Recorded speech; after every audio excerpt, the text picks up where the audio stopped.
children of the Great Recession, and they are living in their parents' basement. The idea that maybe, just maybe, you could be part of a political revolution is pretty appealing. It's a false promise. But I don't think you tell idealistic people, particularly young people, that they bought into a false promise. All right. Remember the homework assignment I gave you on Friday, and you did do it, right?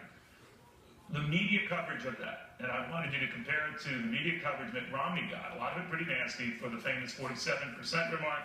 47% in this country get something from the government, so they're less inclined to talk about a guy who wants to rein in the government. You remember all that and how Mitt Romney came on this very show to say he was inelegant at best. Yeah. All right, so I said, if we're going to go to town on Mitt Romney over that, the media, I'm sure, is going to go to town on this. And apparently it didn't happen. Reaction now from Bernie backer, Tezin Figueroa, a former Bernie Sanders campaign staffer. Tezin, very good to have you. Are you surprised this didn't get much media follow-up? I mean, those are pretty damning words. I know where she was coming from.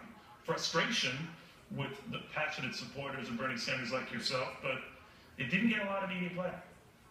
Well, I mean, I'm not surprised at all. You know, most things that show that the same supporters that you're asking to support you to later say that they're just basement dwellers, it's not going to get the type of coverage that it should, because we just want to sweep it under the rug, you know, and move on and go to the next topic. But I want to send a real crystal clear message to Hillary Clinton and those who believe in that comment, even Senator Sanders, who said, oh yeah, it's true, they do live in the basements. I'm right here in Oklahoma City, where I was born and raised. At 17, 18, I went to the military to serve my country, and later on went to Texas with no job, no car, no place to stay, with not a dime in my pocket, and became a business owner, an award-winning business owner, to put people to work. I've never been in a basement. I grew up in Oklahoma City, North Highlands, did not have a parent that could send me off to an Ivy League school to meet Bill Clinton like she did, and I made it. The only time I was in a basement was when I was running from an Oklahoma tornado. So I'm very offended by the comments that she's made, and Bernie Sanders for once again folding like a napkin and agreeing with it instead of pointing out point blank period that we did believe in a better promise. Oklahoma voted for Bernie Sanders. He won this state, and it wasn't because of a false promise. It was because of the hard work that we know we can put into to change this country around. Does it make you less likely to support her in the general election?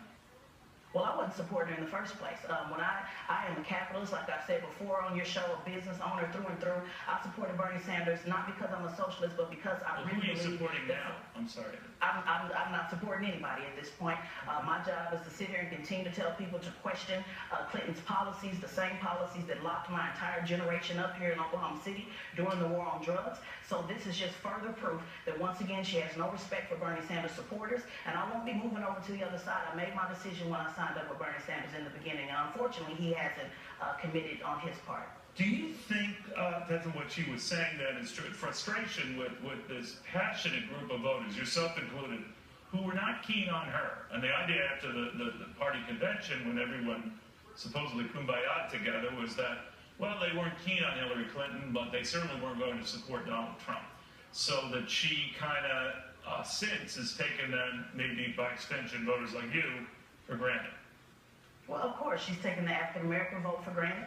It was her firewall during the primary. You won't see too much pandering of that going on, because now she has to focus on the middle class and the white man per se, not women, because she feels she has that on lock. So trying to reach out to young voters with this fake pandering attitude. Last weekend, she said she believed in free college. This weekend, we hear the tape where she didn't believe in free college. You know, so which one is it? We can go back and roll the tapes and look at when Bill Clinton said that people who believed in Obama was a fantasy.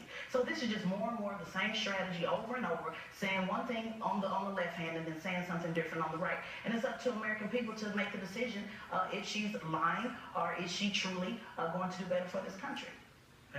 Remind me not to argue with you in the future. Tezin, thank you. You argue your position very well. Tezin Figueroa, former Bernie Sanders campaign staffer, let's just say for the time being, not committed to one Hillary Clinton, for the time being. All right, Obamacare seems to be unraveling now. Somewhat